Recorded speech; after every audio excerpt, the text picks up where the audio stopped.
Welcome to this morning's committee hearing. Mr. Clerk, I'm joined by Mr. Harris Dawson. We have a quorum.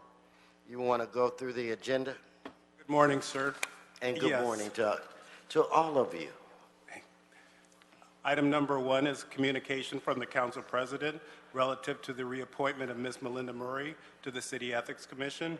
Item number 2 is motion Wesson Englander Martinez et al. Relative to amending the council rules concerning the election of the council president.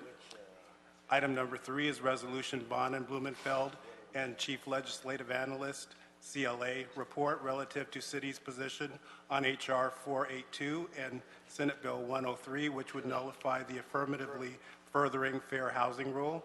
Item number 4 is resolution Bond and Blumenfeld and CLA report relative to the city's position on AB 982, which would require landlords to give tenants 1-year notice for buildings undergoing Ellis Act removal. Item number 5 is resolution Cedillo Martinez and CLA report relative to the city's position on H.R. 2073 to prohibit immigration officers or Homeland Security agents from wearing clothing or items with the word police. Item number 6 is resolution Coret Cedillo and CLA report relative to the city's position on AB 1137, the Pet-Friendly Housing Act of 2017.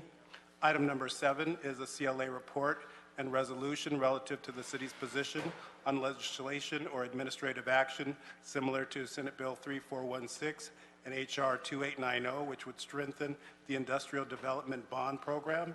Item number 8 is resolution Bond and Harris Dawson and CLA report relative to the city's position on AB 1505, which would authorize jurisdictions to adopt ordinances to establish inclusionary housing/zoning requirements.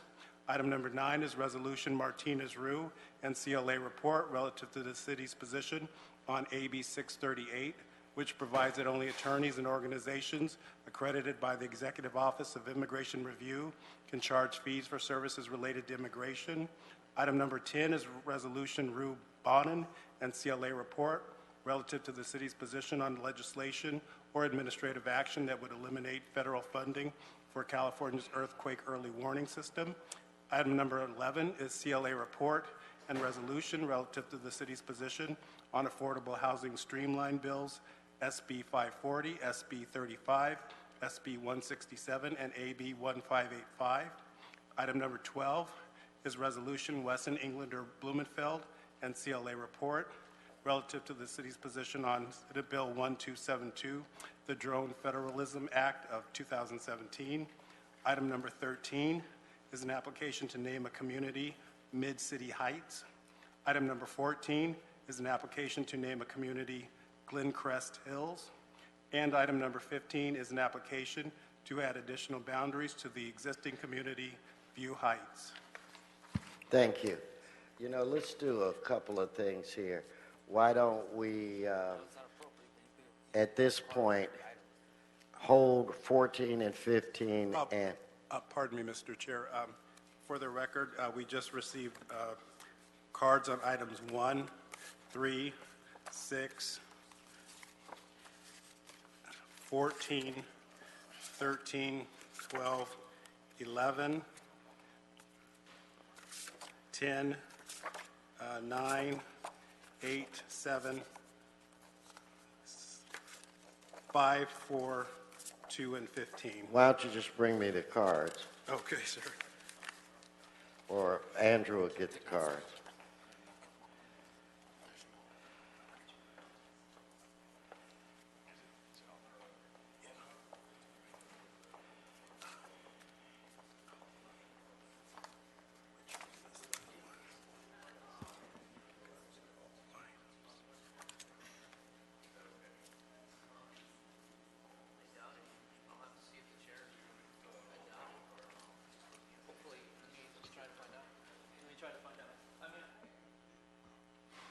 All right, so,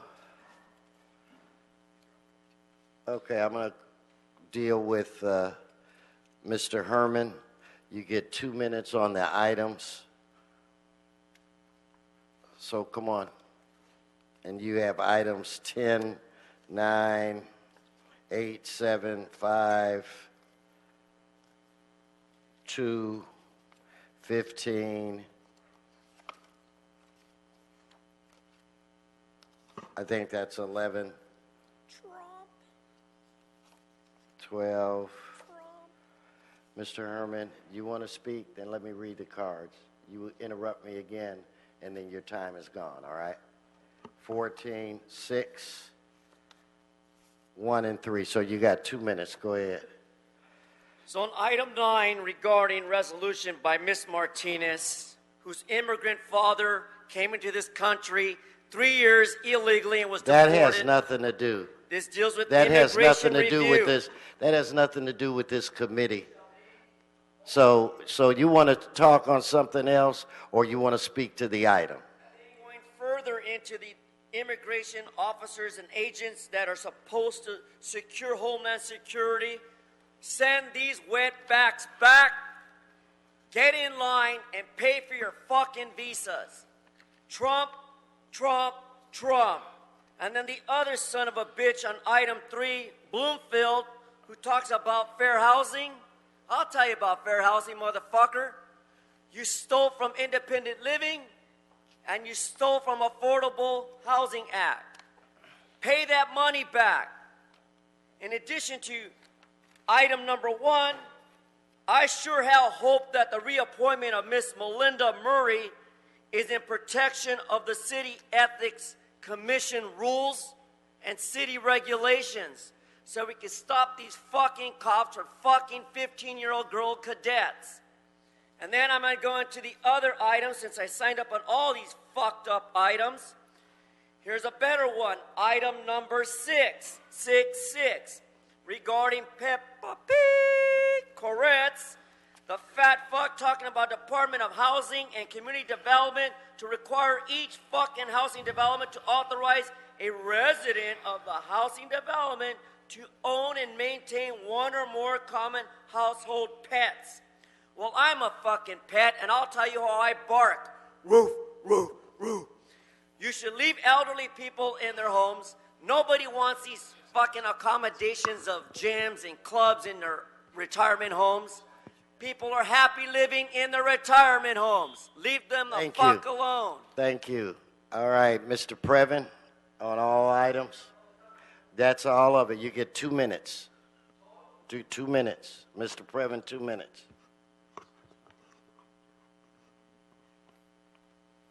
Go ahead. Thank you, sir. It's Eric Previn from the Second District. I think it should be 3 minutes per your rules, but... Mr. Previn, no, it's you okay. get 2 Item minutes. number 1 is we are appointing, and she's right over here, Melinda Murray. She served on the Ethics Commission, the shorter term that was left by Aaron Pack, who went to a state group. She's a DA. She does a nice job. But the Ethics Commission didn't meet this last month, which was a faux pas, and the Ethics Commission has not done such a great job of following up. In particular, they've made a great finding about excessive contributions with Mitchell O'Farrell and then did absolutely nothing. And we have written about it. We just won an LA Press Club Award, sir, chasing you and the County Board of Supervisors about closed sessions. So we're pleased to announce that. My brother Joshua and I, that is. But the Ethics Commission appointment of Melinda Murray for another 5 years needs to be done with some sort of caveats, which are that this group has to look at the problems, not just where they're directed to look. And Heather Holt, who is your treasured partner and the one who runs the Ethics Commission, and David Tristan are always in a meeting. And that is a real problem because it sends to the public the signal that they're not really looking closely. They're just sort of giving the veneer of looking closely. And I have some personal experience with that. Obviously, the debate requirement, gag with a treasured partner, Mr. Krikorian, where they alleged that by agreeing to debate was not the same thing as debating, and therefore he wasn't guilty and could take $44,000 in public matching money, even though he clearly refused to have a debate because we made multiple specific legal inquiries about it. So moving on to the next item, sir. July 1 was when we used to elect the council president. We're doing it in December, and it's adjusted for maximum comfort for your schedule. On July 1, that was when I brought up Council Rule 93 in front of a packed house. That was 2 years ago, saying, come on, you have to make all the public appear the same size because that is, number one, it's in our charter. But not only that, it's a kind of an equal protection that the DA Thank you, Mr. Previn. Thank you very much. All right. So, Mr. Clerk, what we want to do, we're going to continue item 15, but if we have cards, we'll take them. We're going to hold item 14, and we're going to do item 1 now. So I'm going to ask Ms. Murray to come forward. And Ms. Holt, would you like to come forward too?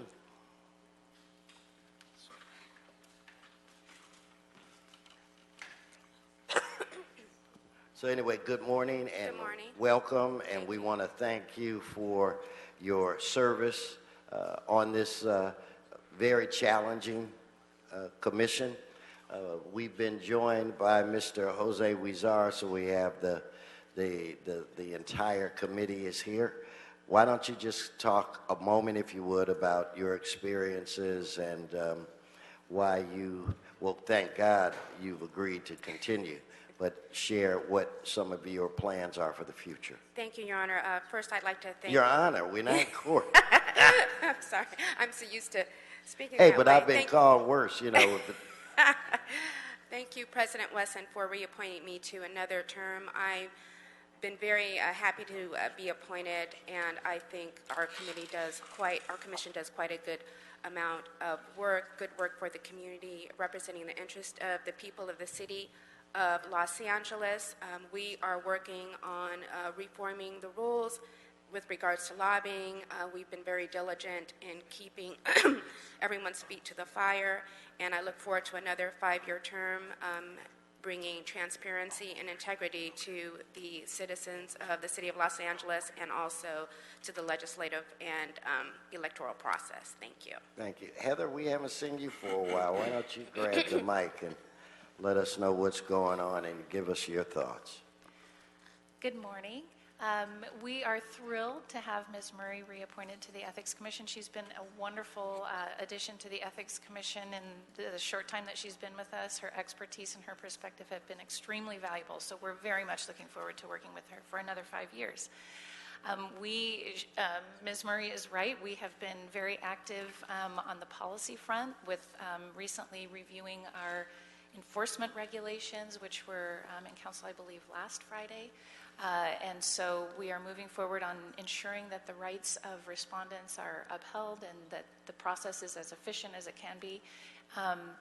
We are also looking at our lobbying laws. This is the first time we've comprehensively reviewed those laws since they were first adopted almost 25 years ago. So this is a big project that we have going on, and we're very excited to make sure that our laws are as good as they can be. But you know, members, this is a very important appointment, and I know I took a lot of time in trying to select the right person. And when we decided that it would be Ms. Murray, I think what we wound up was an individual that not only understands the law and has a great track record as a district attorney, but someone that also understands the city of Los Angeles, someone that understands politics and campaigns, and so I think that she just brings a very unique skill set to this commission, and I would recommend wholeheartedly that we recommend to our colleagues that she be reappointed. So then, without objection, we will recommend Ms. Murray's reappointment to the full body, which will be later today. So thank you. Thank you. All right. Let's move on to item 14, or do you want to do 15, or what do you want to do? I don't think I have any cards. Mr. Chair, there are cards on items number 14 and 15. Well, why don't we go 14 then? You want to read that again? Certainly. In fact, you know what? Let's do this. Let's take items 2 through 13, and let's just get them off the docket here. In fact, let's get them off the agenda here. So you want to start with item 2? Item number 2. In fact, no, let me do it. So on item 2, because you already read it, so on item 2, we'll adopt the motion 3, we'll adopt the CLA report and resolution. 4, we'll adopt the CLA report and resolution. 5, the same thing. 6, we'll do the same thing.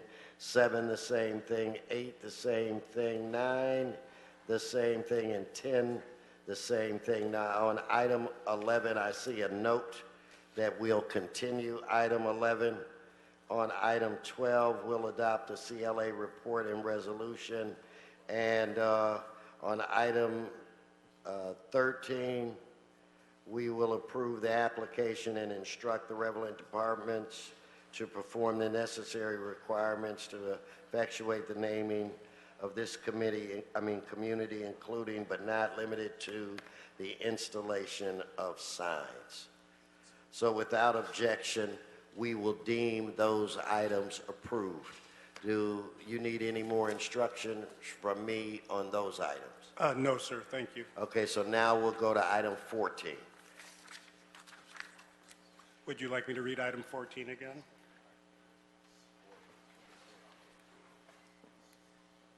Okay, please.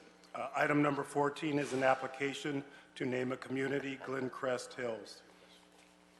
Okay, so Susan Lustig, please come forward. Yes, ma'am. Good morning. Good morning. The area we have outlined is in the foothills of Sun Valley. 2 years ago, we started informational meetings with the initial purpose to help prepare residents for emergencies.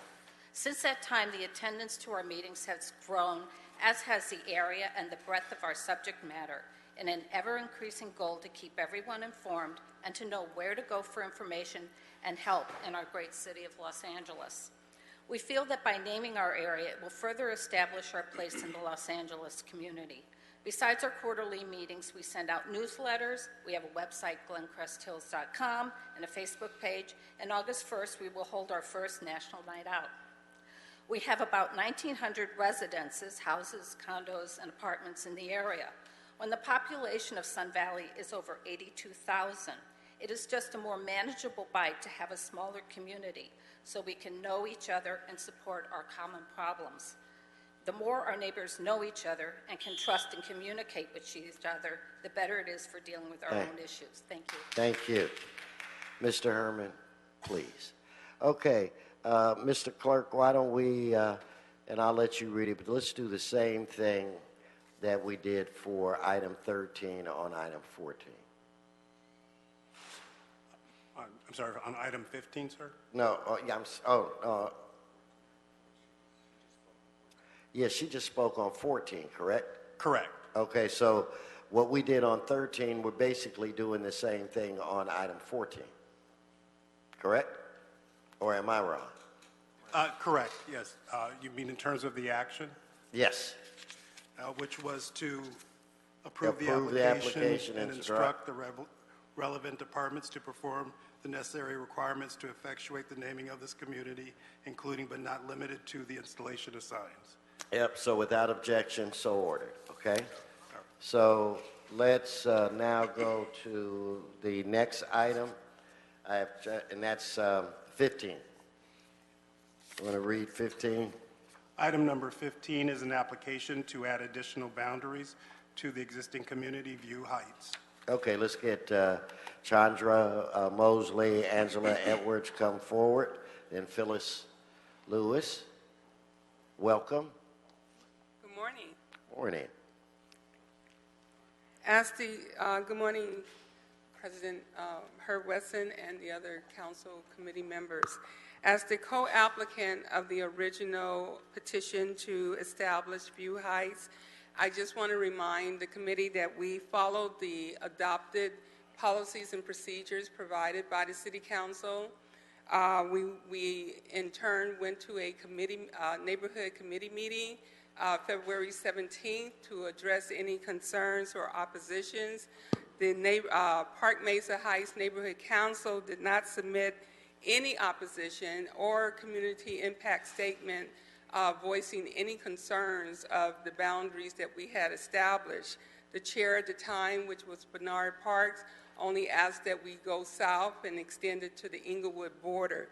With the new application, we're in opposition because, again, There's no community statement. There's no descriptions that fall in line with the decades of community's description that we established in 2014.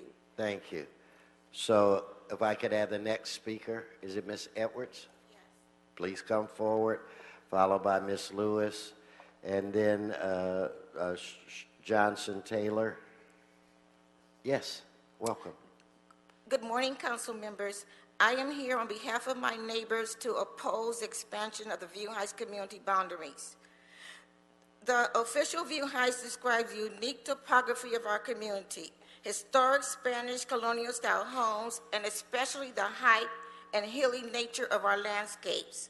Besides the physical characteristics, the current size of View Heights has allowed us to build strong sense of community and feelings of belonging. The size of our neighborhood has allowed us to hold shared bi-monthly block club meetings, an annual barbecue, and annual holiday party where we have built emotional connections through shared experiences and information.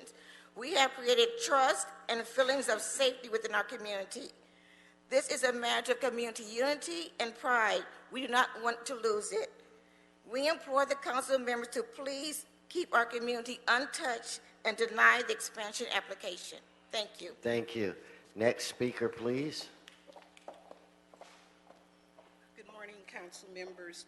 I'm going to piggyback on what our other members have stated, and that a lot of this View Heights deal started off by the View Heights Block Club just doing some research basically to get street signs and other things to improve our area. And in going through that, we talked to the then councilperson's field office, and they gave us instructions on how to do certain things, and we found out legally there was no View Heights. It didn't exist. So that's when the wheels started turning, and we started doing things to get that motion going to get View Heights active, which is the name of our block club. So that I just wanted to make that statement. It wasn't until we did that that we found out there was not a View Heights legally. Thank you. Thank you. So is this Ms. Johnson Taylor? And Mary Henderson, Johnny Nash? Yes, ma'am. Good morning. I believe in following policy. You know what, just state your name. We'll start I'm it. sorry, thank you. Cheney Johnson Taylor. Go ahead. Okay, thank you very much. I believe in following policy, process, and procedures. And I do feel that the View Heights Block Club did so.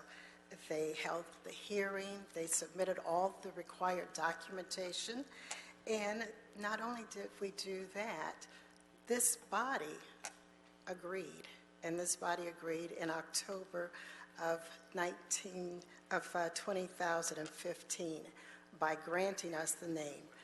So I would respectfully ask that this body maintain the work that you did back in October of 2015 by maintaining the View Heights name without any revisions.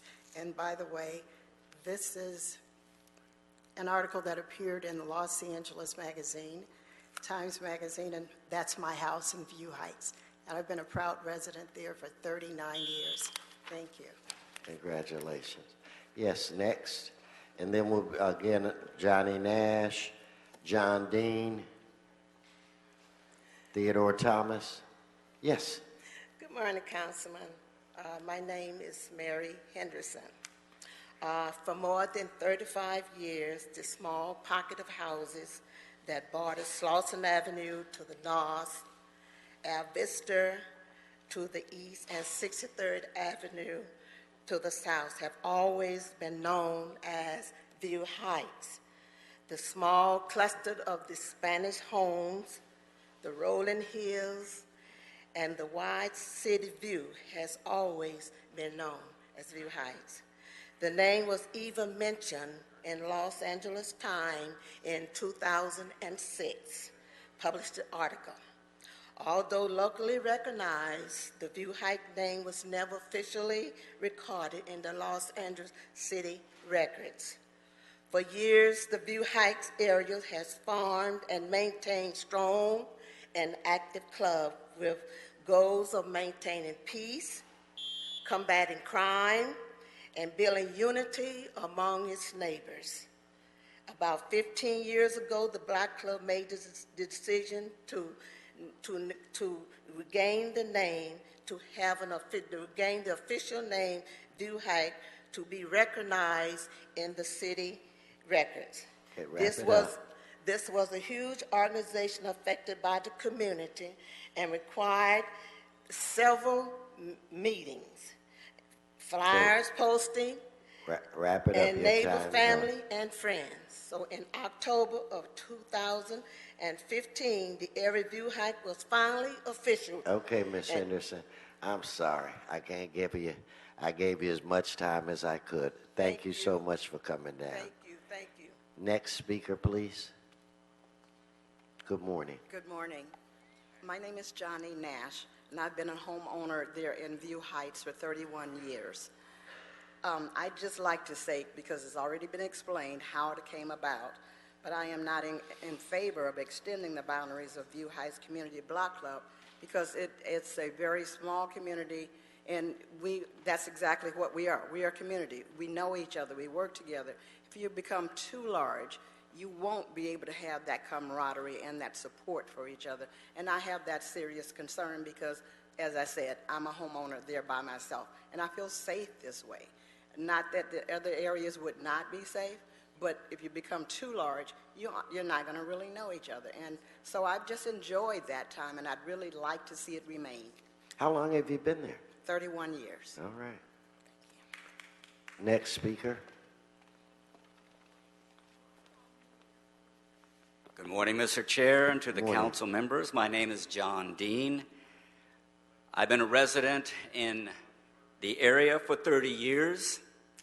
I have 4 points to make in support of the proposal. Number one, the application to expand the boundary for the naming of View Heights has been endorsed by a unanimous vote of the Park Mesa Heights Community Council at their meeting held in February 14th of this year.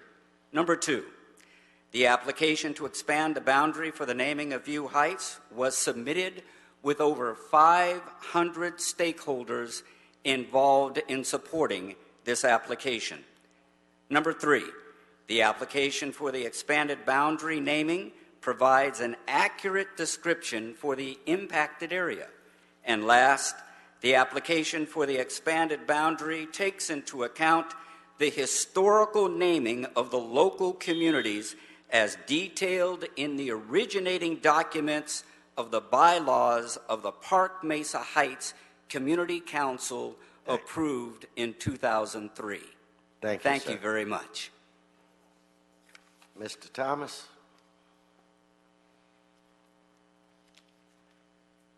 Yes, sir. Morning, Councilman. I just want to add on to what Mr. John Dean said. My name is Theodore Thomas. I've been living in the area for 25 years and was president of the neighborhood council for over 10 years. And we always looked at View Heights all the way down to La Brea. They stop it at, they just cut it off because it go across Slauson.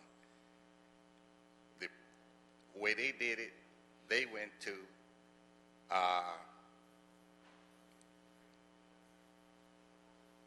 a block before. They really didn't go up on top of the hill where View Heights start, because Windsor Hill started at the top of the hill, and then that's when View Heights started in. So they didn't, we talked about it and we gave them the information, and then the next thing we know, they had cut everybody out. They didn't follow the map. They didn't go downtown to the city to get the real map in, because the real map go from Don to Keniston and Rampart. It stop at the alley there, and the rest go to the county. Then you get to Keniston, go across Slauson and go 3 houses up, and Alviso is the same way. It goes 3 houses up, and so they cut the neighborhood off. Thanks. Really. And Gotcha. All we want to do is join, because we have been doing this for Thank you. since 2003. Gotcha. Okay, so what we're going to do with that, and I'll let Mr. Harris Dawson chime in. We're just going to continue that item. I didn't know if you wanted to say anything, but the floor is yours. No, I think that's right, Mr. Chair. Thankful for everybody who made the trip downtown to testify on this issue. This issue hits close to home. Mr. Chairman, my wife and I's first apartment was at the top of the hill on 59th Street in View Heights. And at that time, we actually, like many of the residents talked about today, at the time we didn't know that there wasn't an official name for the neighborhood. We're hopeful that something can be worked out on this, and there's clearly some more work to be done. There's lots of disagreement in the community and the neighborhood councils, and so we'll continue this, give it some more time, and try to work through it. Okay, thank you. And I, too, want to thank all of the members from the community that came down to testify on all of the items, not just this one, but on all of them. Your participation is greatly appreciated. Mr. Clerk, what business is still before this body? Mr. Chair, all items have been considered and acted upon. So you said all items. I want to make sure I'm accurate on this. All items have been considered and acted on, correct? Correct. So what do you recommend I do at this point in time? Sir, if you'd like, I would recommend that you adjourn the meeting. We're going to do exactly what you said. This committee hearing is adjourned.